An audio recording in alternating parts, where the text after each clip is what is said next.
bienvenue sur le plateau des maternelles. Alors aujourd'hui, dans la grande discussion, nous allons parler de la préparation des hommes à l'arrivée d'un enfant. Comment éviter que la naissance soit un cataclysme pour l'équilibre familial? Quel est le rôle des hommes à la maison aujourd'hui? Comment l'améliorer? Réponse dans quelques secondes. Et puis exceptionnellement aujourd'hui, les meilleurs mots d'enfants ainsi qu'une récré des maternelles qui rassemble des moments drôle de l'émission. Nous retrouverons Nathalie Le Breton dans les bonus des maternelles ainsi que Charlie Guerrier qui nous proposera des objets de puériculture. Et en fin d'émission, c'est le médecin des stars, Michel Simès, qui répondra à toutes les questions de stars internationales comme Madonna, Angelina Jolie et Eva Longoria. Mais tout de suite, la grande discussion sur la préparation des hommes à l'arrivée de leur enfant.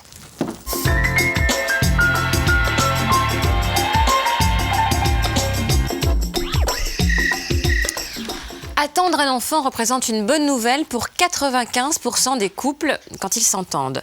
Mais si pour ces mêmes couples, la naissance n'est pas préparée, la venue du bébé peut être source de remise en question. Certains hommes, au fait de leurs responsabilités, n'hésitent pas à se former pour anticiper leur rôle de père. On les écoute. Christophe, s'il vous plaît, Oui. Pourquoi vous êtes venu faire ce stage? Parce que ma femme, elle a un retard de règles de 6 jours. Et Nathaniel? Moi, j'ai pas de femme encore, mais je prends les devants. Je tiens à mettre tous les atouts de mon côté. Et Pierre? Parce qu'elle est enceinte. Elle est enceinte de combien? Elle est enceinte de 10 ou 12 mois, je sais pas, quelque chose comme ça. Hein? Quoi? Ça va être cool, hein. Le stage, ça va être cool, hein, les gars. Comment éviter que la naissance soit un cataclysme pour l'équilibre familial? Naissance, les pères sur le grill, c'est un dossier préparé par la rédaction des maternelles. Et pour en parler ce matin, j'accueille sur notre plateau Irma Kervran. Bonjour, bienvenue. Vous êtes psychanalyste, présidente de la Freud-Gesellschaft-Gestaltherapie de Munich. Pardonnez-moi pour l'accent. Vous avez participé à de nombreux travaux sur le baby clash que vous appelez chez vous le baby crack. Krach, ja. Et vous êtes aussi l'auteur de ce livre, qui est un best-seller en Allemagne, So schwer, paru chez Hartun Verlag début mars, qui est hélas pas encore traduit en français. Merci de venir sur notre plateau. Avec nous également Nathalie The Rush. Bonjour, bienvenue sur notre plateau. Vous êtes coach, ancienne nounou, je tiens à le préciser. Vous avez longtemps travaillé auprès de familles de militaires britanniques et vous avez créé une association, Yes Mam, au secours des hommes dans leurs apprentissages des tâches ménagères, mais aussi et surtout dans les apprentissages des soins à apporter au bébé. Merci pour eux, bienvenue sur notre plateau. Bonjour Shams. Bonjour. Bienvenue, vous avez 26 ans, vous venez de Paris, merci beaucoup d'avoir fait le voyage jusqu'à nous. Vous êtes mariée à Pierre depuis 2 ans et vous attendez votre premier enfant. C'est pour bientôt. Effectivement. Enfin, ça aurait dû avoir lieu déjà il y a 2 semaines. Vous êtes enceinte de 9 mois et demi? 9 mois et demi, oui. Et Je crois que je fais un blocage catégorique. vous voulez pas accoucher? Non. Non. Mais Je pourquoi? ne veux pas accoucher. Vous êtes inquiète? Assez, oui. Et puis, en plus de ça, je fais de la boulimie, Ah oui. angoissée. Vous avez peur Je commence à d'accoucher? être vraiment inquiète parce que je crois que je ne vais plus avoir rien à me mettre. Ah, oui, c'est un problème. Il faut ça prendre en Oui, contre oui, tout. mais Mais qu'est-ce qui se passe au quotidien qui fait que ça vous inquiète d'accoucher? Mais en fait, avec mon mari, c'est pas évident parce qu'il faut savoir quand même que ça va paraître fou, mais mon mari confond le frigo avec la panière à linge. Donc je me retrouve avec des chaussettes sales dans le bac à légumes. Ah oui. Il prend mon ventre pour un oreiller. C'est vrai que ça peut y ressembler, mais c'est quand même pas très confortable. Enfin, il n'est pas du tout au fait des tâches Non, ménagères. quoi. absolument pas. C'est une horreur. Mais il est une horreur. vraiment largué? Il est complètement largué. Le lave-vaisselle, c'est même pas la peine d'y songer. Il a jamais baissé la cuvette des toilettes. Enfin bon, c'est assez difficile. Donc quand on a Oui, vous tout vous ça dites, à porter- si j'ai un enfant en plus à m'occuper, ça va être dramatique. Quoi. Ouais, j'ai peur d'accoucher. Ouais, j'ai peur. Mais pourtant, c'est un projet de couple, cet enfant, non? Oui. Enfin, c'est avant tout un accident de pilule, en fait, à la base.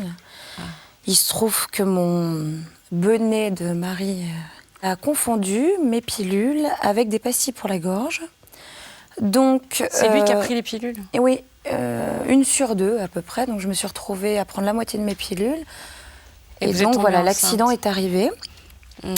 Mais du coup, il était heureux quand même que vous attendiez un enfant. Oui, non, mais bien sûr, on était heureux tous les deux. On avait envie d'un enfant, peut-être pas tout de suite, mais enfin voilà, il était là et on était heureux. Enfin, lui, beaucoup, tellement heureux qu'il s'est mis en fait à sucer son pouce les 5 premiers mois. Ah, c'est une sorte de couvade. Voilà, exactement. À sucer son pouce les 5 premiers mois. Et puis, il s'est mis à m'appeler maman pendant plusieurs semaines. Au début, j'étais émue, quoi. Je trouvais ça mignon. Et puis, quand il a commencé à dormir en position fétale et puis à prendre toutes les couvertures, là, ça a commencé à me gonfler Ah oui. terriblement. Mais aujourd'hui, vous ne le sentez pas prêt du tout pour accueillir un enfant, en fait, c'est ça? Non, absolument pas. Là. Qu'est-ce que vous lui reprochez, concrètement? D'avoir rétréci toutes mes fringues au lavage. J'ai plus rien à me mettre. Oui. Ça me boudine. Oui, je comprends. On revient vers vous dans quelques minutes, parce que votre mari, quand même, s'est résolu à faire un effort et à faire un stage avec Nathalie The Rush. On va voir ça tout à l'heure. Je reçois aussi Bertrand. Bonjour Bertrand. Bonjour. Bienvenue. Vous avez 28 ans. Vous venez de Vendée, vous vivez avec Zaina. Ensemble, vous avez une petite fille qui s'appelle Alix, qui a 14 mois. Vous dites que votre relation de couple a été mise à rude épreuve à la naissance de votre fille, Alix. Oui, c'est beaucoup de dire. Moi, j'étais surtout très content d'apprendre la nouvelle. Qu'elle était enceinte? Oui, c'était formidable. Vous avez bien réagi? C'était génial. Puis moi, c'était un moyen de retrouver mes amis, quoi, surtout, mes copains. C'est-à-dire? On allait fêter ça. Oui. Ça a duré longtemps. Et puis on a fêté, on a fêté tout ça. Et puis pour elle, elle était géniale parce que je pense qu'elle l'a très bien pris, cette nouvelle. Puis elle m'aidait à prendre cette nouvelle. Elle m'aidait à fêter ça aussi. C'est-à-dire que quand je rentrais un petit peu éméché à la maison, ça arrive avec les copains en Vendée, ça y va. Donc elle m'aidait à viser un petit peu mieux La bassine? La bassine, c'est ça. Donc, D'accord. formidable, quoi. Ah ouais, super. Pas à me plaindre. Et sinon, vous avez assisté à l'accouchement? Oui, bien sûr, j'y étais, mais bon, c'est-à-dire que je savais pas trop comment ça se passait, alors moi j'ai tout de suite perdu conscience, en fait. Vous êtes tombé dans les pommes? Bah ouais. Mais bon, donc on n'est jamais préparé, vous savez. Mais donc vous n'avez pas pu couper le cordon? Ah, moi non, le cordon... Le cordon ombilical? Moi, je savais pas qu'un bébé était attaché.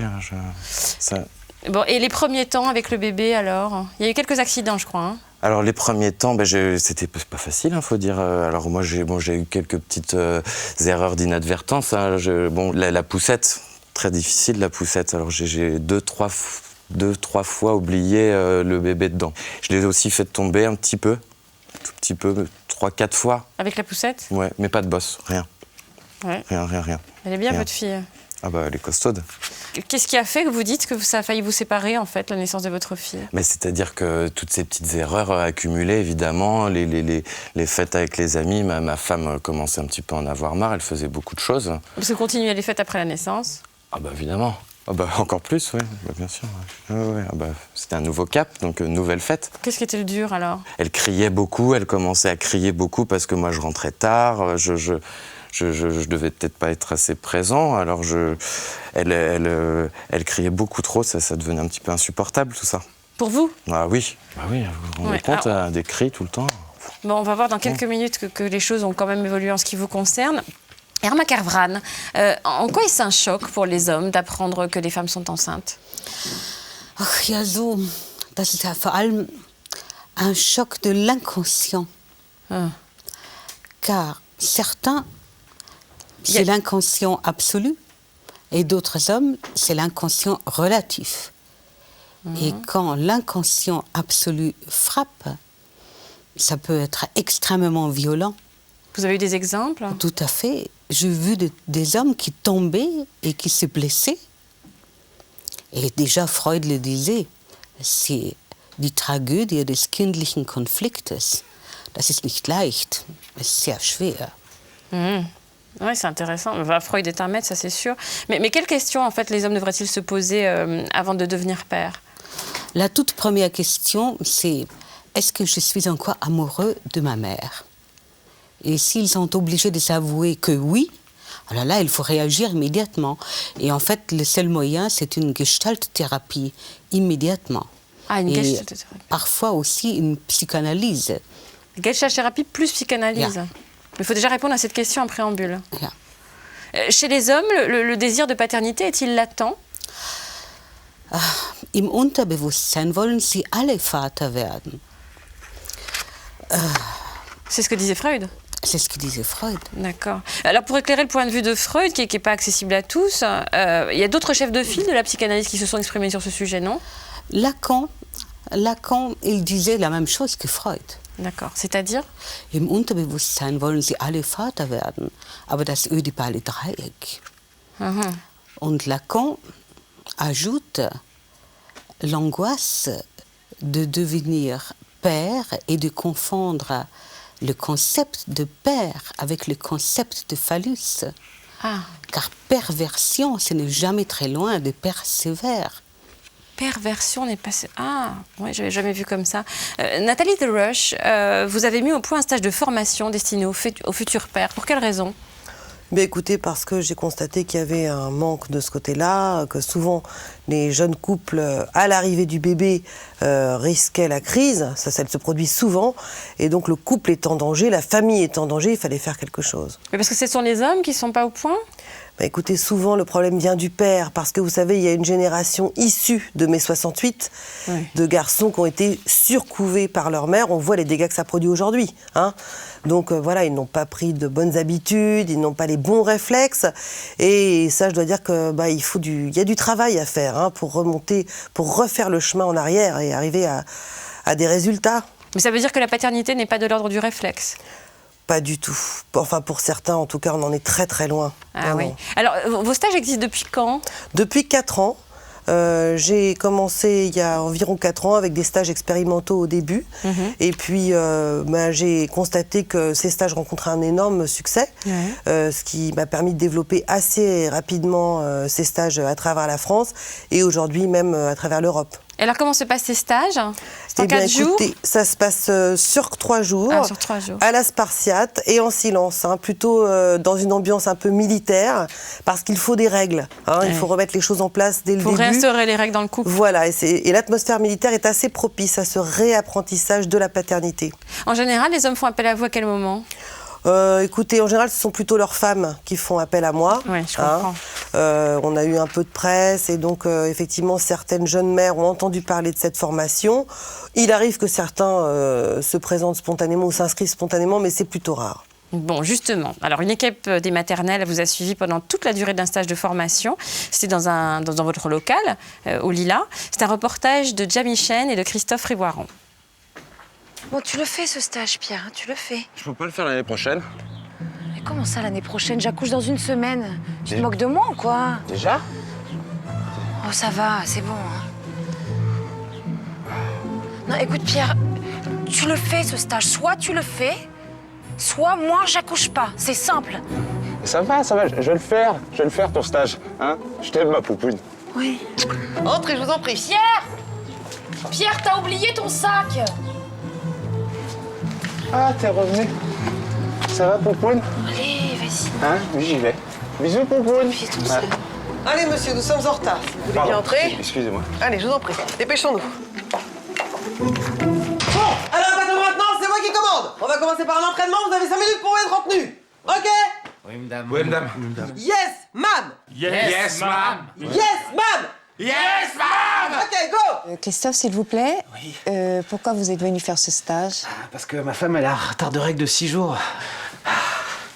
Et Nathaniel? Moi, j'ai pas de femme encore, mais je prends les devants. Je tiens à mettre tous les atouts de mon côté. Et Pierre? Parce qu'elle est enceinte. Elle est enceinte de combien? Elle est enceinte de 10 ou 12 mois. Je sais pas, quelque chose comme ça. Quoi? Ça va être cool, Le stage, ça va être cool, les gars. Bon, on se dépêche, là, on arrête de l'empiler. On sort en levant les jambes. Bien haut les genoux. Allez, hop, et que ça saute. Allez, plus haut les genoux. On est là pour les bébés. On est là pour les bébés. On est là pour les bébés. On est là pour les bébés. C'est raide, tout ça, c'est raide.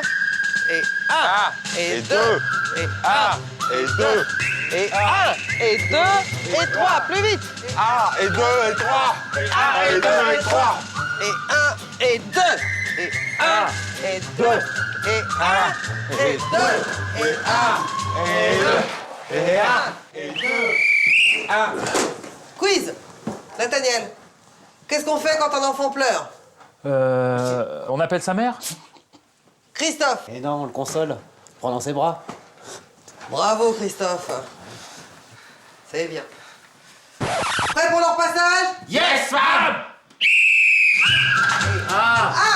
Deux. Et 1, et 2, et 1, et 2. Nous avons un blessé. Fin de l'opération. Ça arrive souvent, les accidents de cette sorte? C'est assez rare, mais je veux dire que là, nous avons un spécimen un petit peu délicat avec Pierre, qui n'a pas l'habitude, qui est grand débutant, on peut dire. Donc, bon, il faut envisager qu'il puisse y avoir des petits accidents domestiques, mais dans ces cas-là, c'est pas très grave, hein. On soigne nos stagiaires et puis le lendemain, en général, ça repart, sans problème. Et 2, et 1, et 2, et 1, et 2. Allez hop, et que ça saute!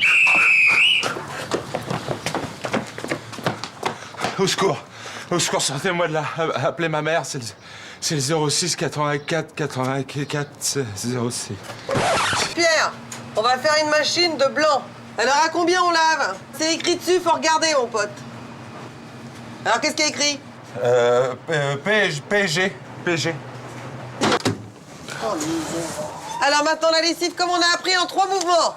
Et 1, et 2, et 3. C'est pas mal. Il va être tout propre. Il fait des bisous à son papa. Il fait coucou à son papa. Coucou papa. Et là, je le sèche. Et là, je le sèche. Vous êtes sûr, Pierre? Et là, je le sèche. Il essuie bien les cheveux. Voilà. Et là, je pense que c'est top. Vous avez vu, les gars? Très bien, parfait. Prêt pour le quiz? Yes, ma'am! Ok, écoutez bien. Que fait-on quand son enfant est malade? Pierre. Bon, vous n'êtes pas bien, vous. Allez, à l'infirmerie. Nathaniel. On va en acheter un autre. Mais non. Christophe. On va chez le médecin, ou si c'est grave, on va à l'hôpital. Eh ben voilà, bien sûr. Ok, hein. 2 et 3. 1 et 2 et 3. On va tous y arriver. On va tous y arriver. Car on aime bien les bébés. Christophe, Oui. c'est comment? C'est génial. On se croira à l'armée, c'est génial. Vivement la suite du stage, hein. Ça va être super. Nathaniel, alors? C'est trop dur. Je suis pas sûr de faire un enfant tout de suite. Pierre? Les bébés. Hein? J'en peux plus. Ma mère, vous avez vu ma mère? Vous avez vu ma mère? J'en peux plus. Maman? À mon top départ, vous avez 15 secondes pour mettre la couche au bébé. C'est compris? Yes, ma'am. Yes, ma'am. Pardon? Yes, ma'am. Ok, attention.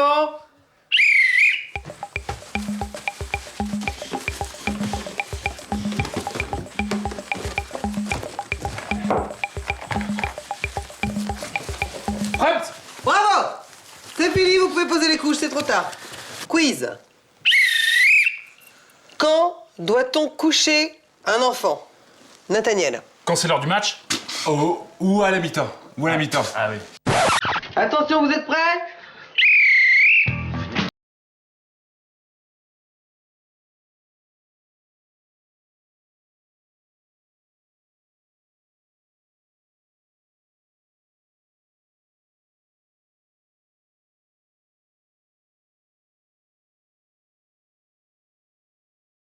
Je crois que j'ai bon. Pierre, alors, ces 3 jours, c'était comment pour vous? C'était une horreur. C'était une horreur. Et vous pensez que vous avez réussi le stage? Ça dépend de comment on le voit, quoi. Enfin, moi, je pense que j'ai pas mal réussi. Et vous, Nathaniel? C'était très dur, très éprouvant, et je pense que je vais en refaire un, ou peut-être 2. Il y a du travail Il y encore. a du travail, ouais. Peut-être trouver une femme qui le fasse. Je vais voir, je vais essayer de trouver une solution. Et vous, Christophe, alors? Je trouvais ça génial. La coach, elle est super. Bon, et puis mes adversaires, ils étaient pas à la hauteur non Oui, plus, vous hein. pensez que vous êtes de toute façon un peu plus... J'ai un peu plus l'impression, fort? souvent blessé, un peu flemmard quand même. Pas très rapide, hein, on va dire.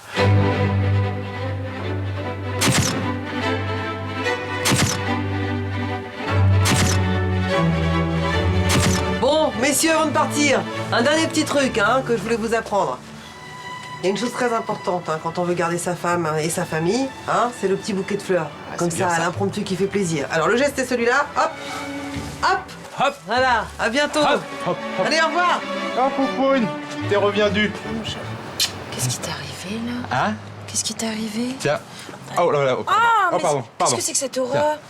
Merci. C'est quoi, ça? Ouais, ça, c'est mon diplôme. C'est ton diplôme. C'est mon diplôme. Et pourquoi l'autre, il a une coupe, là? Parce qu'il a une voiture. Mais je ne comprends rien. T'as encore dû être lamentable, comme d'habitude. Mais non, mais Poupoune! Poupoune! Tu me gonfles! Non, mais Poupoune, je t'aime! Non, mais je t'aime, Poupoune. Chem, c'est votre mari, Pierre, qu'on voit sur ces images, donc avec vous? Oui, c'est mon mari. Qui a eu l'idée de l'initiative du stage? C'est moi. C'était un cadeau d'anniversaire, en fait. Il a essayé quand même pendant un moment de l'échanger sur eBay, mais non, il n'a pas réussi. Il n'a pas réussi, personne n'en a voulu. Du coup, il lui est resté sur les bras. Il a été forcé de le faire, quoi. Et depuis qu'il est rentré, il était dans quel état? Comment ça s'est passé? Vous avez senti un mieux? Pas du tout? Je sais pas. En fait, on s'est séparés le soir même. Ah, le soir du tournage, là? Oui. Il est rentré chez sa mère, et donc Et vous n'avez pas eu de nouvelles? Non, j'ai plus de nouvelles. Ah, mais c'est dramatique. Bertrand, qu'est-ce qui vous a fait changer finalement d'avis et qui vous a motivé pour faire une formation avec Nathalie The Rush? Les cris. Les cris de votre épouse? J'en pouvais plus, ça n'arrêtait pas. Ça n'arrêtait pas, puis moi, comme je suis sujet des diabolos quand j'étais petit, j'ai sujet aux otites. Ah. Douleur. C'était une question de santé. Ah bah c'est ça, la douleur était trop insupportable, alors moi il a fallu que je prenne une décision, quoi. Et vous aviez entendu parler des stages qu'on appelle l'IESMAM? Par inadvertance, Ah. Par inadvertance. Ouais, c'est-à-dire que quand c'est un ami qui avait laissé son portable chez moi, il y avait un message sur le portable, appris comme ça, quoi. Ah bon, j'ai pas compris, mais c'est pas grave. En tout cas, qu'est-ce que cette formation a changé dans votre vie, dans celle de votre épouse? Tout. C'est-à-dire? C'était formidable. J'ai complètement changé. En quoi? J'ai tout fait, je me suis mis à tout faire. Vous Le débarrasser? repassage, évidemment, c'est une toute petite partie. Et la lessive, le repassage, tout ça. Puis je me suis surtout rendu compte que ma femme faisait tout de travers. C'est ça qui m'a énervé. Ah, vous êtes devenu meilleur qu'elle. Merci beaucoup, merci. Parce que... Elle faisait des faux mouvements et tout. Elle était nulle. Ah, et vous en avez pris conscience. Ah bah oui. D'ailleurs, si je peux me permettre, parce que ça m'a beaucoup aidé, moi ça me donne envie aujourd'hui de communiquer un peu toute cette manière d'être, parce que c'est plus qu'un art de vivre, c'est une manière d'être. Si je peux vous donner un petit CV peut-être. Pourquoi faire? Vous voulez animer des stages? J'adorerais, c'est devenu une passion pour moi. On vous le remettra tout à l'heure, posez-le sur la table. Il n'y a pas de souci, on va le donner. Nathalie The Rush, quel est le pourcentage de réussite? Est-ce que le cas de Bertrand est rarissime ou pas du tout? Écoutez, environ 60% de réussite. Dans la majorité des cas, bien sûr, il arrive qu'il y ait des redoublants. Donc dans ces cas-là, c'est tout à fait ouvert. On peut faire un second stage. Il y a également des sessions de rattrapage d'un jour ou deux pour ceux qui ne sont pas tout à fait au point. Voilà, mais dans l'ensemble, c'est assez efficace. Et ces stages sont remboursés par la Sécurité sociale? Non, pas pour le moment, mais je suis actuellement en discussion avec le ministère de la Santé. Je dois d'ailleurs rencontrer le ministre de la Santé prochainement pour en discuter, car effectivement, on constate que si ces stages étaient plus largement proposés et remboursés par la Sécurité sociale, eh bien, on lutterait efficacement contre les problèmes de couple et les dépressions qui s'en suivent souvent. Et donc, ça permettrait également d'alléger le trou de la Sécurité sociale. Donc, j'ai bon espoir. À terme, c'est vrai. Les femmes qui font des préparations à l'accouchement, en général, le font pour chacune de leurs grossesses. Est-ce que vous préconisez vos stages pour chacune des grossesses? Oui, c'est préférable, parce que c'est vrai qu'entre deux enfants, souvent on a tendance il y a du relâchement, on oublie. Vous voyez, c'est un peu comme un permis de conduire. Quand on commence à être un peu âgé, que ça fait un petit moment, il y a des réflexes qu'on n'a plus, rapport au code, à la conduite. C'est un peu la même chose pour le Yes-Mam. Il y a des choses à reprendre. Une très belle phrase, vous dites « Chaque enfant est unique, même s'ils sont plusieurs ». C'est tout à fait, c'est vrai, j'en suis assez contente. C'est beau ça. Absolument. J'adore. Je suis heureuse que ça vous touche. Irma Kervran, vous avez évoqué une certaine gestalt-thérapie tout à l'heure. De quoi s'agit-il exactement? Les gestalt-thérapies, c'est vraiment ce que nous a apporté Freud essentiellement et qui a beaucoup travaillé avec, évidemment, d'autres psychologues. Mais là, j'admire énormément ce que fait Nathalie Therasch, évidemment. Mais vous n'êtes pas d'accord? Mais en Allemagne, on commence très tôt. Dès la rencontre amoureuse, il y a des thérapies. On fait des thérapies immédiatement. Et évidemment, ça nous évite énormément de problèmes. Mais vous dites qu'il y a des partenaires instables quand même. Quand il y a vraiment des partenaires instables, ils font la formation plusieurs fois. Et du coup, il y a une base qui est là. Et cette base leur permet vraiment de bien faire face à tous leurs problèmes.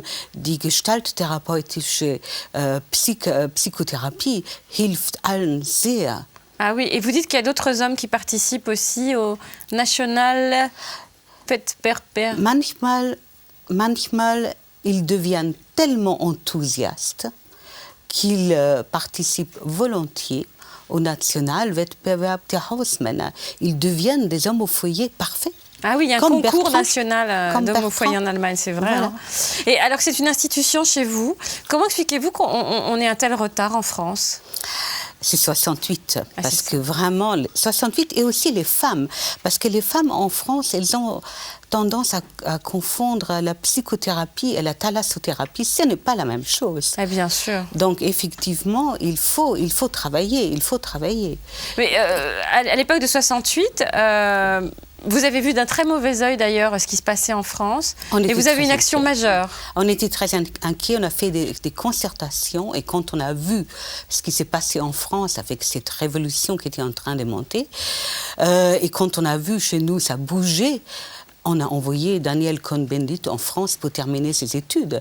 Et on a bien fait parce que finalement... C'est chez nous voilà, que ça a pété. Voilà, tout à fait. Oui, c'est sûr. Bertrand, vous avez une éducation plutôt laxiste avec votre maman? Comment ça se passait? Plutôt classique, hein. J'ai eu une éducation formidable. Enfin, C'est-à-dire quoi de mieux qu'un père fan de foot, une mère qui s'occupe de nous. Qui s'occupe de tout? De tout, voilà. Et c'est ça, surtout. Moi, j'allais au stade tout le temps. Vous ne faisiez rien à la maison? Pourquoi faire quelque chose? Enfin, j'avais des sœurs, hein. Moi, j'étais le petit dernier. Oui. J'avais pas grand-chose à faire, c'était génial. Oui, bien sûr. Shems, vous pensez que l'éducation de votre mari aussi a pu jouer, a pu influencer son comportement? Complètement. Je suis complètement d'accord avec Madame Kervran. Mon mari, en fait, est de la génération spontanée d'après 68. Il a été couvé par sa mère jusqu'à ses 25 ans. Elle est comment, sa maman? C'est une maman baba cool. Enfin, il vient d'une famille monoparentale, donc il a été élevé uniquement par sa mère. Une mère baba cool, enfin plus baba que cool. Hein. Qui faisait tout. Qui faisait tout, qui l'a couvé.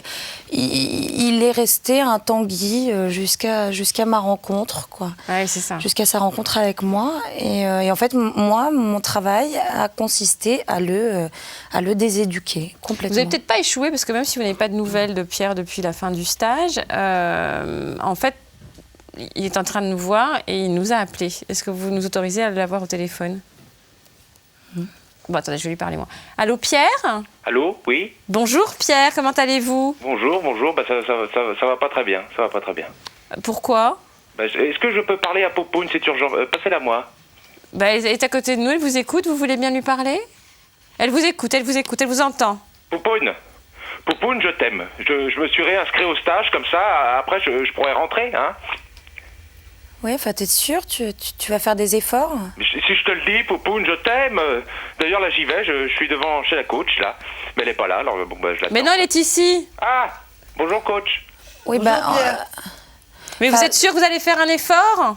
Ah oui. Yes, mam. Hein? Si tu ramènes pas la coupe, c'est pas la peine de rentrer. Hein. Je vais la ramener, la coupe. Vous êtes motivé, là? Ah bah, je suis motivé, à 100%.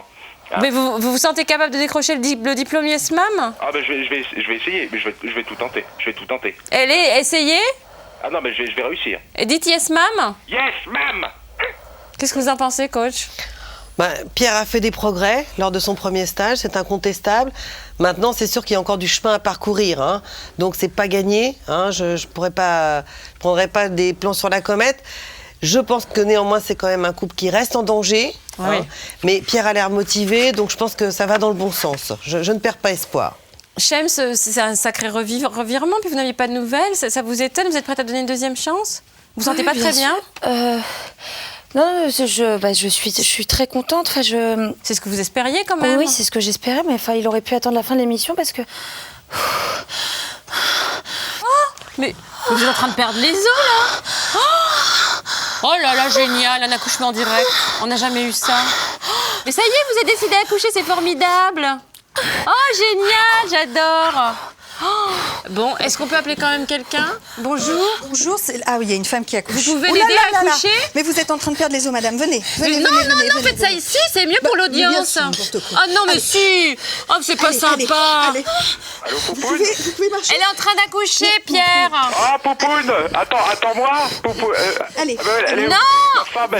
Là, regardez, on installe un truc sympa ici. Il y a des conditions d'hygiène, madame. Oh, ça va, les conditions d'hygiène. Oh, le rabat-joie. Allô? Et c'est génial, Nathalie The Rush. On peut dire que vous avez contribué d'une certaine façon à faire accoucher une femme. Mais écoutez, oui, je suis heureuse pour eux. C'est bien que c'est une délivrance. Surtout 9 mois et demi. C'est sûr, ça commençait à tarder, il était temps. J'espère que Pierre sera à la hauteur, mais je lui fais confiance. Ça vous rend fière quand même? Je suis émue. Bon, vous allez quand même réussir à sortir Pierre de cette impasse ménagère ou... Écoutez, c'est un cas difficile, hein, vous l'avez compris, hein, ça va pas être facile. Pour ces deux-là, la vie peut pas être simple, hein, mais en même temps, ils sont partis, maintenant faut y aller. Hein, le problème, c'est qu'il va plus vouloir faire le stage maintenant. Ah, ça risque d'être compliqué. Il sera plus motivé de la même façon. Si elle tient bon, il y a peut-être moyen quand même. Hein. Moi, je serais elle, j'insisterais. Ouais. Enfin, je lui en reparlerai, mais je pense que c'est vraiment indispensable pour Pierre. Hein. Plus généralement, pour les hommes, on va dire plutôt comme Bertrand, qui était pas très... Qu'est-ce qu'il y a, Bertrand? Vous sentez pas très bien? Déjà que j'ai pas assisté à celui de ma femme, je vais pas en assister à un autre. Hein. Allongez-vous. Non, ça va aller, mais bon, vous avez pas un petit remonte... Ah non, on n'en voit pas sur le plateau. Oh il y a que ça qui marche avec moi. Hein. On verra tout à l'heure. Nathalie, plus généralement, quel conseil auriez-vous à donner à tous les futurs papas ou à ces hommes qui ont un projet de paternité? L'important, c'est déjà de faire le point avec soi-même, hein, de faire le bilan de ses compétences hein, avant de démarrer, et puis de ne pas se mentir. Hein. Et puis ensuite, il faut s'y mettre. Hein, et puis si on sent qu'on est déficient, qu'on risque d'avoir des manques, de ne pas mettre son couple en danger, hein, et puis de tout de suite faire les efforts nécessaires, voire de s'inscrire et de faire des formations. Et pour résumer votre pensée? Alors pour résumer ma pensée, je terminerai par un proverbe. Hein, quand il pleut, sort ton parapluie. Ah, oui. Je le dis souvent. Ouais. Herma Kervran, quel est votre sentiment au vu de ce qui vient de se passer? Freud avait raison.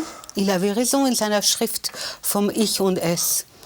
Und auch Carl Gustav Jung, il avait également raison. Le complexe d'Oedipus, ça ne concerne pas que les hommes, ça concerne aussi les femmes. Il a découvert l'électracomplexe. L'électracomplexe. Et c'est justement ce qui a libéré le périnée de Shems. C'est une délivrance. Une délivrance. Mentale aussi. Mentale, totalement. So eine Freude, eine Geburt im Fernsehen, so schön. Et vous dites qu'il ne faut pas seulement tuer le père. Il faut aussi tuer la mère, c'est ce qu'il a fait. Ah oui, tuer le père et la mère pour accoucher. Ah oui. On voit bien, oui, c'est profond en fait. Bertrand, ça va mieux? Ça va mieux. Vous êtes ému ou pas? Ah plutôt... Un peu. Bon. Vous avez des conseils à donner à Pierre et aux hommes qui nous regardent pour conclure? Plein. Quand faut y aller, quoi. Hein. Faut l'aider, quoi. Moi, je veux bien l'aider, en tout cas. Puis, si j'ai l'accord de Madame The Rush, mais moi, je veux bien l'aider. Et puis, il y a des trucs à pas oublier. Comme quoi? La table allongée. Oui. Hein, je crois que j'en ai fait à triste expérience. Le landau. Tout ça, c'est terrain miné, quoi. Terrain miné. Faut faire attention. Oh là là. Et pas oublier de fêter ça. C'est ça, sûr. Ça, c'est sûr. Merci beaucoup d'avoir partagé avec nous à la fois ce moment d'émotion et puis tous ces bons conseils qui vont vous aider, je pense, dans votre projet de paternité, messieurs, si vous nous regardez. Bonne continuation, Bertrand. Merci. On prend très vite des nouvelles de Shems, évidemment. J'espère qu'on a filmé l'accouchement quand même pour le Je vais retrouver Nathalie.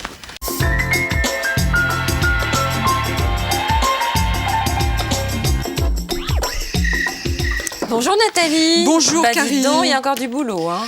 Écoutez, moi je dois dire que je suis là, je peux pas cautionner, quoi. Je peux vraiment pas cautionner. Je trouve que jouer l'audience avec le voyeurisme, un accouchement en direct. On n'a pas provoqué non plus l'accouchement. Oui, mais enfin, franchement, on avait enfin le scoop, Karine. Si elle avait gardé son bébé un peu plus longtemps, on dépassait en France les 12 mois et demi qui ont été passés en Finlande. Et franchement, là, on arrivait à quelque chose. Et puis, une fois de plus, il faut quand même dire que finalement, vous avez cautionné le père, quoi. Vous avez aidé le père. Et donc, qu'est-ce qui se passe? Il y a un enfant qui est né, un enfant qui naît avec un père qui n'est pas prêt, une mère qui, elle, non, moi je suis vraiment en colère, une mère qui va avoir des désagréments. Écoutez, Sauchefer, Mme Carvran, c'est pas moi qui l'invente, qui nous dit que ein untauglicher Vater, c'est ein zukünftiger Verbrecher, c'est-à-dire un père incompétent. Un père incompétent, c'est un enfant qui va être un futur délinquant. Enfin, bon, écoutez, moi je pense que là, il faut un petit peu qu'on se reprenne, parce qu'il y a quand même un complot, moi je trouve un complot général au maternel.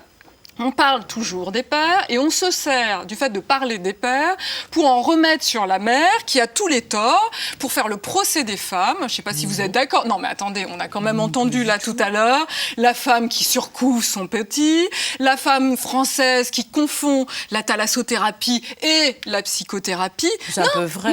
Non, je suis désolée. La réalité, elle est tout autre, et toutes les études le disent. La femme française, elle aime le tricot. La femme française, elle aime les fourneaux. La femme française, elle aime ses lolos. Enfin, la femme française, Karine, tout ça, c'est pour les abdos. Et ça, c'est pour qui? C'est pour monsieur. C'est pour Coco. Donc, il faudrait qu'on garde des tâches ménagères à la maison pour avoir un corps exactement. svelte. Alors, attendez, il y a même une étude qui est sortie en Angleterre. Écoutez, ça, c'est très intéressant. Les résultats de la méthode Yes Ma'am en Angleterre, où il y a plus de 65% des hommes qui ont pris cette méthode, Karine. Et les listes d'attente, je ne vous en parle pas, sont super longues. Et vous savez pourquoi? Parce qu'il y a un effet secondaire qui est assez formidable. Il a été prouvé que ces stages et ce volontarisme dans la résolution des tâches ménagères augmentaient la libido et la durée érectile, et qu'enfin, ces messieurs peuvent satisfaire leurs femmes. Et ce qui est très intéressant pour ces messieurs, c'est qu'il y a aucun effet secondaire de type migraine. C'est-à-dire que l'homme est à la résolution de la tâche ménagère, il n'y a plus de migraine de femme. Et ça, c'est le grand bonheur. Donc vous êtes bien d'accord avec notre grande discussion, vous êtes pour ce stage. Je comprends rien en fait aujourd'hui. Mais écoutez, je suis pour ce stage, mais enfin, il faut quand même reconnaître que la femme française, c'est quand même la femme bien dans son corps, qui sait cultiver sa féminité, le charme, enfin, toutes choses que nous défendons nulle à la aussi. maison. Mais pas du tout, mais comme vous m'avez cru. Vous m'avez cru. Ah, vous adorez ça? Je savais, je ne Une maîtresse de maison? Parce que maîtresse, je savais, mais de maison, je ne savais pas. Vous voyez, comme quoi, il faut se méfier de l'eau qui dort. C'est ce qu'il faut retenir de cette grande discussion. Et puis, il y a une autre initiative qui a été prise, c'est une grève en Finlande, une grève générale. Alors là, on a eu 99,8% des femmes qui se sont mis en grève totale. Et vous savez ce qui s'est passé? Chute du PIB. Ah, mais grève de tout. Grève des enfants, grève du travail, grève de tout, des tâches ménagères, la totale. Plus une femme, elles étaient toutes tranquilles, dans un transat, avec des couvertures. Il faisait un peu froid, évidemment. Mais on en est à une chute de PIB, produit intérieur brut, qui a été tellement forte que tous les hommes, là, un chiffre de 99,8 aussi, à l'équivalent des femmes, qui se sont donc mis aux tâches ménagères. C'est vrai que la grève, c'est à réfléchir. Alors, des livres maintenant pour vous accompagner sur ce sujet. Alors, on va commencer par le livre du docteur Nolwenn Lebruze, qui a sorti ce livre Homo Elephantus, ses premiers pas. C'est sorti aux éditions Aux Quêtes Pratiques.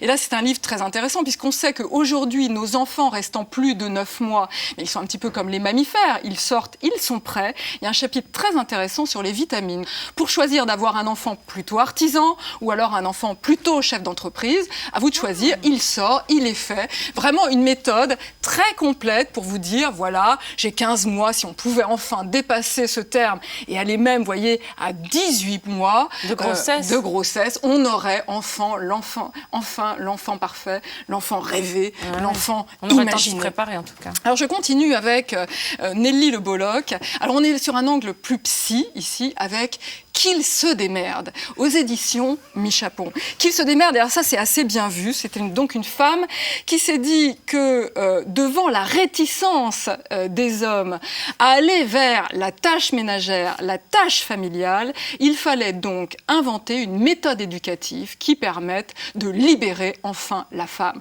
Plus rien à faire, les gosses font tout, plus de limites à mettre, plus d'autorité, c'est la grande liberté. Et surtout, ce qui est intéressant, c'est que c'est une méthode éducative sans aucune culpabilité, très important. C'est la préoccupation. C'est un roman ou c'est une vraie méthode éducative? Non, mais c'est une Karine, c'est une méthode éducative. Ah non, mais moi je vous sors là du pur, du nouveau, enfin bref, des livres qui vivent avec notre époque. C'est ça. Et puis je termine avec Nathan Le Boiric, Naissance du troisième genre, La revanche des escargots. C'est sorti chez Erez. Alors ça, c'est une initiative un peu plus sociologique, vous voyez Karine comme livre. C'est une initiative d'adultes qui en avaient un petit peu marre de ne pas atteindre ni la mixité, ni l'équité, ni l'égalité. Ils sont donc allés voir les escargots pour définitivement abandonner toute connexion sexuelle.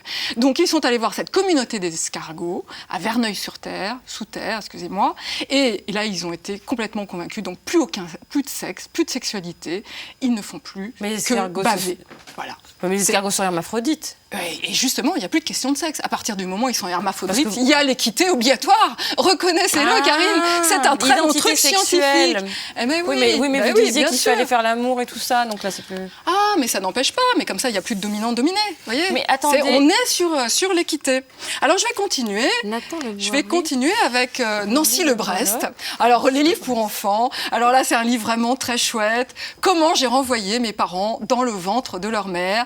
C'est sorti aux éditions École passive. C'est un petit livre très chouette pour les enfants à partir de 7 ans. C'est l'histoire de ces deux enfants qui étaient vraiment très déçus, très déprimés de voir leur mère usée, fatiguée, toujours au boulot, monsieur ne faisant rien. Ils ont donc décidé d'alléger la tâche de leur mère et de repartir dans le ventre. Donc là, je pense que nous allons battre le record de l'Homo elephantus, cette nouvelle race d'enfants. Excusez-moi, en aparté, mais Nathan Le Boiric, Nelly Le Bolloc, Noël Le Brus, Nancy Lebrest, ça fait un peu... C'est pas vos pseudos, ça? Je me suis dit que c'était très important, enfin, d'émettre mes idées à moi. Vous comprenez, le faire valoir des idées des autres. Bon, écoutez, je continue avec ce deuxième livre. C'est Nicolas Le Bigouden. Donc, vous voyez bien, Nicolas, enfin, c'est masculin. J'ai pas encore viré hermaphrodite, Karine. Alors là, je pense qu'elle va être ravie, parce que vous savez qu'autour de Yes Mam, nous avons sorti chez Gaspinard Jeunesse une série autour de ce personnage de Yes Mam. Et là, bon, il faut le dire, c'est plutôt de la fiction, vous voyez, je dirais même, il y a une certaine dose d'humour dans ce livre. Le jour où Yes Mam a rendu son tablier, parce que on peut rêver de ça aussi. Alors évidemment, pour elle, c'est un petit peu embêtant, c'est pour ça qu'elle a mis des droits d'auteur, parce qu'elle va perdre son gagne-pain, hein, si vous voulez, à partir du moment où le jour où enfin ces hommes seront prêts. Et puis, alors très différent, vous allez trouver, c'est fini, bon, très vite en bibliothèque, Éduquer ses parents en 10 leçons, c'est un vieux livre poussiéreux, mais bon, ça nous rappellera une époque bientôt révolue, bien sûr, Nadine Le Finistère. Merci Nathalie. Alors, appel à témoins, votre bébé a horreur du caviar. C'est un problème. Pourtant, vous êtes persuadé que c'est bon pour lui, pour son alimentation. Simplement, il ne veut pas l'avaler. En même temps, c'est un petit peu compliqué parce que ça bouche la tétine. Donc, venez nous parler de ce calvaire et de ce que vous pouvez faire justement pour arriver à le séduire avec le caviar dans le biberon. Vous avez un chien, vous y êtes très attaché. Il vous a supplié d'assister à votre accouchement. Seulement, voilà, il y a quelques réticences du côté du staff médical. Bon, évidemment, il y a des questions d'hygiène. On a beau avoir inventé la Charlotte pour chien et les pâtières pour chien aussi. En fait, il y a une grosse résistance du côté médical. Venez expliquer un coup de gueule parce que c'est un vrai désarroi. Projet de naissance. C'est un vrai désarroi. Vous êtes un peu agressive aujourd'hui. Et alors, sevrage, vous allaitez votre mari et vous n'arrivez pas à le sevrer. Et cas classique, il s'y refuse. Alors, qu'est-ce que vous faites? Est-ce que vous lui donnez encore un petit peu ce plaisir, ou alors au contraire, vous en avez vraiment ras-le-bol et là vous dites non, ça y est, il faut faire preuve d'autorité. Donc, une épreuve difficile à vivre, le sevrage de votre mari. On attend votre témoignage. Merci Nathalie. Tout de suite, place aux enfants. Eux aussi ont leur mot à dire sur les sujets qui les concernent. Et juste après, on va retrouver Charlie Guerrier avec des objets de puériculture.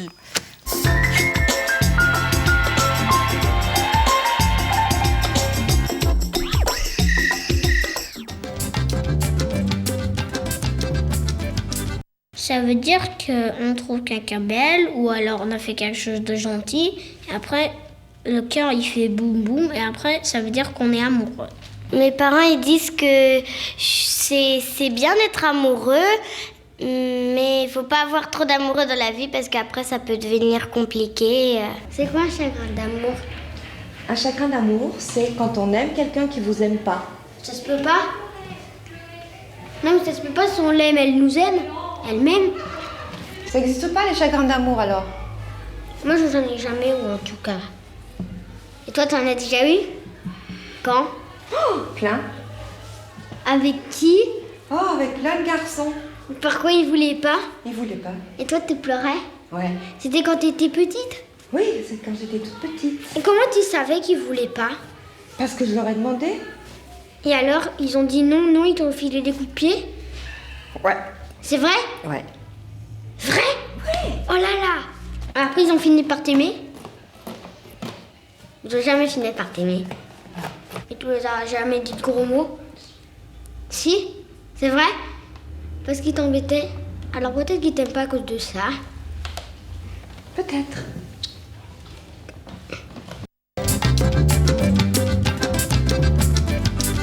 Au clair de la lune, mon ami Pierrot, prête-moi ta plume pour y mettre un mot. Ma grand-mère arrive avec des ciseaux, elle me coupe les fesses en 3000 morceaux. On m'a jamais chanté de chansons quand j'étais petit parce que mes deux parents chantent faux.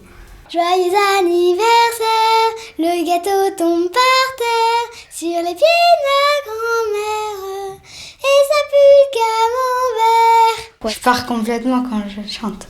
My, he, my, oh, my, ah, my, ah, ah. Quand je m'ennuie, je chante, ça m'occupe. En fait, ça me fait plein de choses.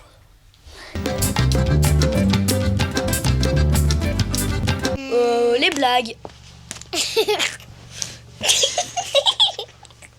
En fait, rien du tout. Je rigole comme ça. Quand il y a quelqu'un qui se casse la figure mais qui se fait mal et qui saigne, bon là ça on va pas trop rire parce que ça se fait pas trop. Celui qui se prend un poteau par exemple en pleine tronche parce qu'il a pas fait attention, ça c'est sûr que ça fait rire. Quand mon père il arrêtait pas de péter et de rôter, il boit toujours du coca donc il pète et moi je rote souvent. Et il rote, et après on a arrêté même pas de rigoler, mon frère et moi.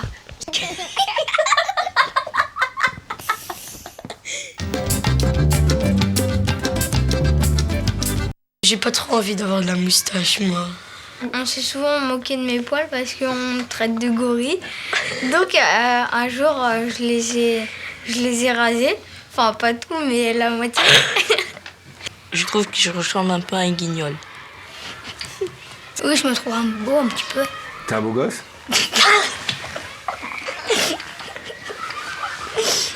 Non. Le papa, il met la graine dans la zézette de la maman. Il faut la mettre par le trou de la foufoune. Il y a une spermatozoïde qui vient.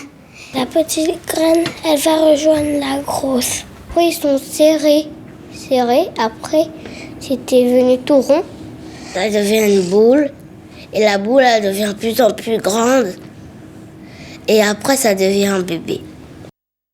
Sois très, très, très amoureux. Et si on n'est pas amoureux, on fait pas d'enfant? Oui, parce que le spermatozoïde, il vient pas. Et qu'est-ce qu'elle mange, la maman, pour nourrir son bébé? Ce qu'il y a. Si elle mange des pâtes, il mange des pâtes. Mais ça, elles sont en petits bouts. Parce que la maman les a écrasées. Tu t'en souviens de toi quand t'étais dans le ventre de maman? Je me rappelle un petit peu. Il faisait tout noir. On voyait un petit peu le sang. Je pouvais pas respirer parce que c'était dur et je pouvais pas parce que c'était couvert par la peau. Et alors, t'as frappé pour sortir? Oui, parce que j'avais trop chaud. Je me rappelle dès que j'étais sortie et je savais comment je m'appelais puisque j'avais entendu mon nom. Tu l'as reconnue, ta maman? Oui. À quoi tu l'as reconnue? C'est parce que son visage, tellement qu'il est marron, mais je sais que c'est elle. Un petit peu clair.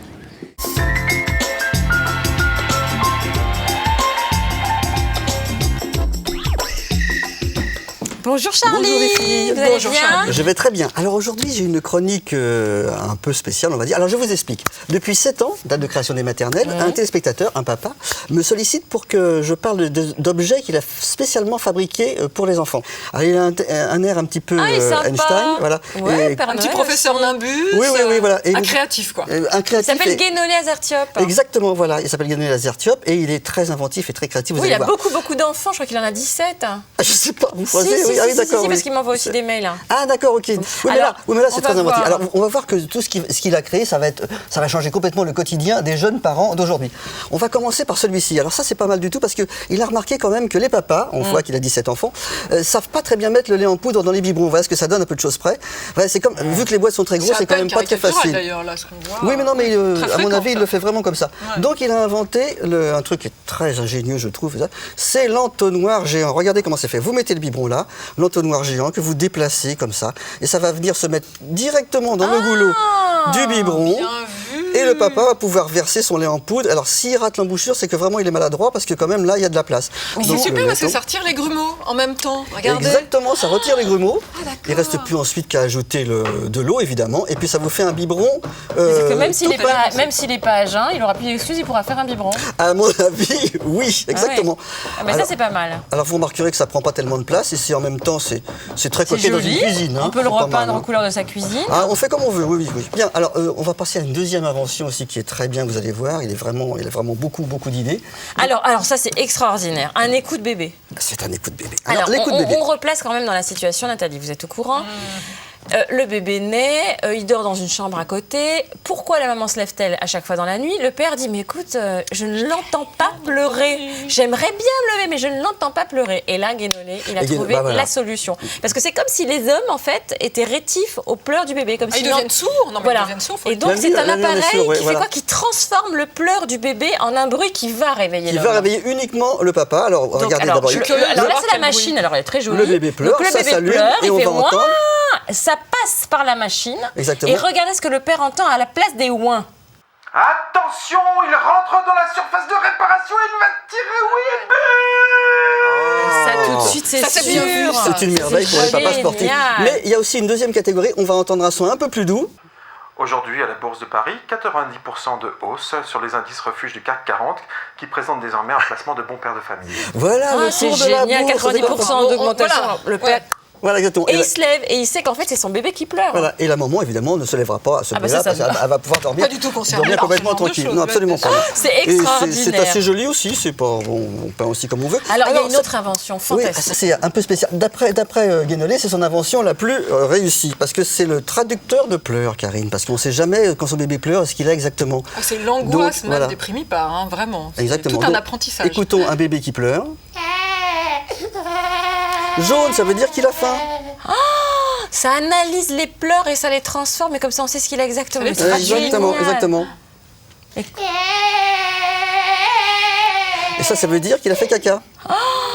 C'est extraordinaire. Ça veut dire qu'il a sommeil quand même, hein. Vous voyez, franchement, là, il a besoin. Voilà. Et il y en a un autre pour dire qu'il a quoi alors? La dernière, c'est pour dire qu'il veut un câlin. Il a envie qu'on le berce, ou il a besoin d'un câlin. Regardez. C'est génial. Il bouge gentiment. Voilà. Mais il est super ce Guédolé Azertiop, une longue carrière. Exactement. Alors si jamais vous voulez ses coordonnées, parce qu'il faut qu'il fasse breveter tout ça évidemment, vous nous retrouvez sur notre site www.france5.fr. Voilà, merci Charlie. Tout de suite la récré des maternelles et juste après on retrouve Michel Simès, vous le connaissez puisqu'il présente le journal de la santé avec Marina Carrère-Dancos. C'est aussi le médecin des stars internationales, il s'en vante un petit peu moins. En tout cas pour nous, il répondra à plusieurs de ses patientes, dont Madonna, Angelina Jolie et Eva Longoria qui vont nous appeler. Karine. Oui, c'est les maternelles.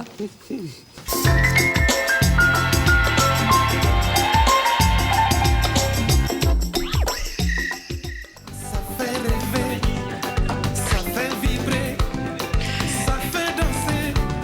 Oh. Bonsoir Nathalie. Oui, bonjour, on va rester dans le matin si vous êtes d'accord. Vous êtes un peu fatiguée ces derniers temps. Bonjour, bienvenue sur le plateau des maternelles. Qu'est-ce qu'on dit l'équipe? Bonjour. Bah oui quand même, ça fait 7 saisons qu'on vous nourrit jour après jour. Un peu quand même, hein? Merde, je vais la refaire. Bonjour, bienvenue sur le plateau des adolescents. Excusez-moi, c'est le thème, j'ai un peu confondu. Alors, c'est une nouvelle séquence. Pardon. C'est pour les enfants un petit peu plus grands, ça, je veux dire. Hein, Oui, parce que ça reste pas beaucoup. Oui, voilà. Et alors, par un petit système de de valve, Rubéole, varicelle. Non, j'en ai oublié un autre. Changer de métier, c'est aussi changer de vie, et c'est le cas de Sylvie. Bonjour Sylvie. Corinne. On pourrait tous, avec des petits gestes quotidiens, contribuer à sauvegarder notre planète. La planète. La planète. Jean-Sébastien. Jean-Sébastien, il reste ou pas? Moi, heureusement que je suis assis pour conduire mon vélo, parce que je suis en train de... Bonne année. Bonne année. Mais ça va, ouais, mais pour qui tu te prends? Je délire, là. Quoi? Filme-le, putain, c'est bien. Tu nous as déjà fait le coup la semaine dernière, c'est Mais bon. quoi? Ça va, on peut rigoler quand même. Mais ça va pas, Kate. Tu me parles autrement. Mais Kate, arrête. Non, c'est pas vrai. Tu me parles autrement, c'est tout. Mais arrête, ça va pas bien, t'as pété un plomb. Qu'est-ce que t'as fait ce week-end? Attends, il nous a refait le même coup la semaine dernière. T'es chiante. Ça suffit. T'es hystérique. Je veux plus que tu me parles. Mais ça va. Je ne veux plus que tu me parles. Tu fermes ta gueule. Non, on fait toujours un délire avec Kate. Ça, c'est super bien fait. Sur la fin, j'y croyais. Vachement bien, bravo. Dis donc, putain. Tous fait niquer, hein. Tous. Ah ouais. Respirez et expirez en descendant. D'accord? Et pourquoi il faut sortir les fesses? Vous pouvez m'expliquer quel est le rapport avec les épaules? J'ai pas dit qu'il fallait sortir les fesses. Si, j'ai fait comme Non, Bah, moi c'est vous avez naturel. comme ça naturellement. Je fais comme lui, moi. Et ben voilà, nous touchons à sa fin. Enfin, en tout cas, cette émission touche à sa fin.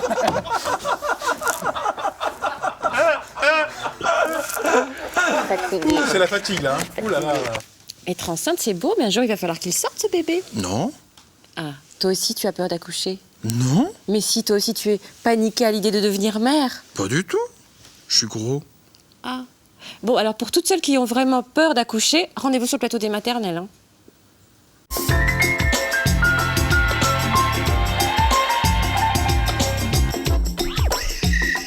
Et c'est l'heure de notre rendez-vous question de parents VIP, parce qu'aujourd'hui, ce sont des parents mondialement connus qui nous posent leurs questions. Pour y répondre, nous recevons Michel Simès. Bonjour. Bonjour, Karine. Merci infiniment d'avoir accepté notre invitation. Vous présentez sur la chaîne, le magazine de la santé. Vous exercez dans un grand hôpital parisien et vous êtes le médecin des stars préférés. Autant vous dire qu'elles ont été nombreuses à nous poser des questions. On commence tout de suite par Britney Spears au téléphone. Allô, Britney? Hi. Bonjour. Hello. How's it going, guys? Ça va? Oui, nous on va bien, oui. Very good, thank you. Super. Well, my second kid doesn't look like me much. Alors, j'ai une petite question. Mon deuxième fils ne me ressemble pas beaucoup et je n'ai pas de souvenir très clair des circonstances de sa naissance. Comment être sûr que c'est bien moi la mère? Alors, comment être sûr que c'est bien elle la mère? Il y a peut-être des tests ADN à faire chez l'enfant? Il y a des tests et c'est pas la première fois que cette question est posée. Il y a des femmes qui, après l'accouchement, ont une sorte de traumatisme qui fait qu'elles oublient complètement et leur grossesse et l'accouchement. Alors, en fait, ce qui se passe, c'est que le placenta, pendant la grossesse, sécrète des hormones. Et que si, après l'accouchement, le placenta est expulsé trop rapidement, les hormones partent avec et ça fait une sorte d'aspiration du centre de la mémoire du cerveau qui, lui, était irrigué par ces hormones. Et c'est pour ça, et vous avez dû en parler souvent dans cette émission, qu'on attend toujours un petit peu après l'accouchement pour faire la délivrance. C'est-à-dire pour que le placenta sorte, pour les hormones. Pour que les hormones diminuent progressivement et qu'il n'y ait pas ce traumatisme et qu'on n'ait pas une sorte d'aspiration du centre de la mémoire. D'accord. Merci Britney. Thanks a lot, guys. Bon courage, hein. On est avec vous. Alors, Oui, on merci enchaîne tout de suite beaucoup. avec Madonna qui nous appelle de Londres. Madonna. Allô? Vous la connaissez vraiment? Enfin, c'est le secret médical quand même. Hello. Allô? Bonjour. Hi, Mad. I'm so happy to talk to a French Ah, je suis contente de vous voir comme ça. I'm glad too. and to talk to a real French doctor. Yes, I am a real one. I have a long question. We live in London and my son goes to the French kindergarten. I am a vegetarian, but as far as the Kabbalah is Alors j'ai une concerned, question. Nous vivons à Londres et mon fils est inscrit dans une école française. C'est un peu long, mais la situation est compliquée. Je suis végétarienne, mais pour la Kabbale, je parle hébreu à la maison. Sa nounou portoricaine lui parle espagnol depuis sa naissance. Alors du coup, je ne comprends rien quand il me parle. Quelle est finalement sa langue maternelle, Michel? Alors, ouais, c'est intéressant parce que là aussi, il y a eu pas mal d'enfants, à tel point qu'à Beverly Hills, en Californie, il y a une école où il n'y a que des enfants du même genre que celui de Madonna. C'est-à-dire des enfants qui ont des mélanges de 4 ou 5 langues différentes. Et ce qui est très étonnant, c'est que ces enfants, quelles que soient les langues, ça peut être l'anglais, mais vraiment toutes les langues possibles, à partir du moment où ils ont un mélange de 4 langues, ils parlent la même. Si vous voulez, l'amalgame de toutes les langues, c'est une sorte d'espéranto, si vous voulez, pour simplifier. Et eux se comprennent entre eux. Les profs comprennent ces enfants d'entre eux. Alors, il est évident que vers cette... C'est un syndrome qui a été décrit par le docteur Deveau, qui a décrit ça il y a plusieurs années. Et c'est très étrange. Alors, ces enfants, vers 7-8 ans, commencent à parler une langue, mais toujours... en plus de cette sorte d'espéranto. Et en fait, on a fait des examens un peu compliqués du cerveau pour montrer qu'il y avait la zone du langage qui se développait normalement, celle qui sera leur langue maternelle, et on verra plus tard. Il faut attendre 7-8 ans. Et une autre zone où il y avait des mélanges de neurones. Et ça fait beaucoup rire dans les congrès, puisque je vous l'ai dit que c'est le docteur Deveau qui avait découvert ce syndrome. Et donc, on dit dans les congrès, ça fait marrer les médecins, c'est le syndrome des langues Deveau. Donc c'est un truc. Ils sont drôles, les médecins. Et c'est très... Mais le problème, c'est qu'elle ne comprend pas son fils. Le problème, c'est que la langue qui va émerger n'est pas forcément celle qu'on désire. Ça peut être l'hébreu, ça peut être le portoricain, il peut apprendre un accent. Enfin, c'est un peu compliqué. Il n'y a pas non plus 200 000 enfants dans le monde. Hein, mais ça peut, c'est quelque chose qui a été décrit. Just wait, Madonna. Well, thank you very much. Merci. Bye bye. See you soon, Mad. Michel. Nous avons aussi Tom Cruise au téléphone. Allô? Hi, it's Tom. Hello, on vous écoute. Yeah, well, my problem is that my daughter, Alors mon problème, c'est que mon enfant a de l'eczéma. Oui. Yeah, she has eczema, and so I don't know if I should have her stop wearing her cashmere jumpers. Oui, alors je voudrais savoir si je peux lui mettre des pulls en cachemire ou si je dois complètement arrêter ça. Ah, il y aurait un lien entre le pull en cachemire et l'eczéma? Oui, c'est quelque chose d'assez étonnant. En fait, on a vu ça pour la première fois dans la province dans la région du Cachemire, en Inde, où les enfants sont habillés uniquement avec des cachemires et ils faisaient des plaques sur la peau uniquement dans les parties recouvertes par les pulls en cachemire. Donc les chercheurs ont cherché à savoir ce qui se passait et on a trouvé une substance, et malheureusement c'est celle qui donne toute sa douceur au cachemire. Et donc on a extrait cette substance qui est en fait un allergène et c'est elle qui est responsable des allergies. Alors, il y a plusieurs solutions. La première, c'est effectivement de mettre autre chose que du cachemire, mais c'est pas toujours... Oui, ou du Vison ou du Shetland, mais c'est pas toujours possible parce que certains de ces enfants, ça doit être le cas de l'enfant de Tom Cruise, toute sa garde-robe est en cachemire, donc on peut pas changer complètement comme ça. Et sinon, il y a une deuxième solution, ils ont mis au point dans certains magasins, et là, quand on achète les vêtements en cachemire, il faut demander un spray désallergisant. Vous passez un coup de spray sur le pull au moment où vous le mettez, vous allez le mettre à l'enfant, et ça empêche les allergènes d'être en contact avec la peau. Donc, mais ça peut concerner tout le monde. Vous allez dans un magasin pour acheter un pull en cachemire et vous demandez ce spray désensibilisant. Bon, bye Tom. OK, thank you very much. Je vous en prie. On continue très vite avec Eva Longoria. Allô, Eva? Hello? Bonjour. Hi.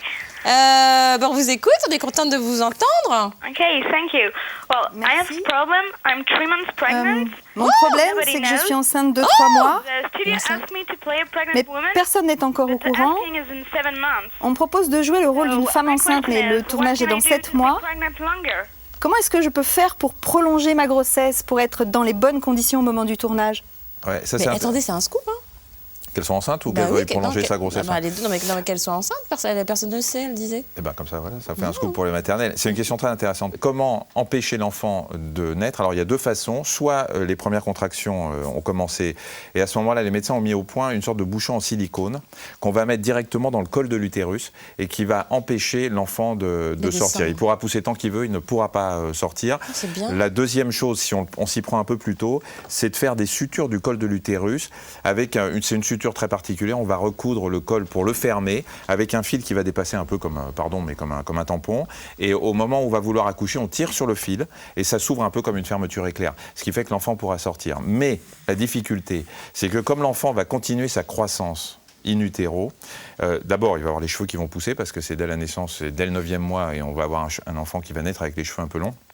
Et surtout, le réflexe de succion apparaît dès l'accouchement, dès la naissance, et que si l'enfant reste plus longtemps dans le ventre, ce réflexe de succion va apparaître quand même. Et on a vu à l'échographie des enfants qui se mettaient à téter leur cordon ombilical et certains même leurs organes génitaux.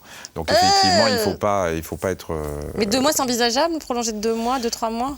2 mois, il faudra une césarienne, je pense. Ouais. Bon tournage, Eva, et bonne grossesse. Well, I'm so happy to think. On termine avec Angelina Jolie. Yes, hi. Hi, I'm calling from Beverly Hills too. Et c'est vrai que vous êtes enceinte? No. Well, that's a secret. But I actually have a question. Parce qu'Eva Longoria, elle est enceinte. Bon, bref, allez-y. With my question? Oui. Yeah. Okay. So anyway, I have a little baby who's about 1 year old. Oui, alors j'ai un enfant d'1 an. And I think my child is a little chubby, a little bit too Et en fat. fait, je le trouve un petit peu grassouillet, pour tout vous dire, un peu gros. Et je me demande... And I was wondering, at what age could we imagine giving our own child a liposuction procedure? En fait, ma question est de savoir à quel âge est-ce qu'on peut envisager une liposuction pour mon bébé d'1 an. C'est une question que beaucoup de parents se posent, avec l'augmentation de l'obésité. Et vous pouvez dès maintenant. Ah non, on peut envisager une liposuction. Okay, I can already make an appointment then. Même plus tôt. Ils ont mis au point des micro-canules de lipoaspiration. Alors là aussi, on fait ça sans anesthésie, parce que l'anesthésie est trop dangereuse pour le bébé. Donc on va enlever la graisse, parce que la graisse chez les enfants est très très liquide. Elle s'évacue très très vite, ça laisse pas de cicatrices, ça fait un petit peu mal sur le... Mais s'il est gros de partout, votre enfant est gros de partout? All over the place. Non, il est alors gros de partout. on peut pas non plus le faire partout, Angie, mais on peut le faire effectivement et dans le cou et souvent sur les bourrelets, parce que les cuisses, les cuisses c'est un peu comme chez vous, ça fait des bourrelets.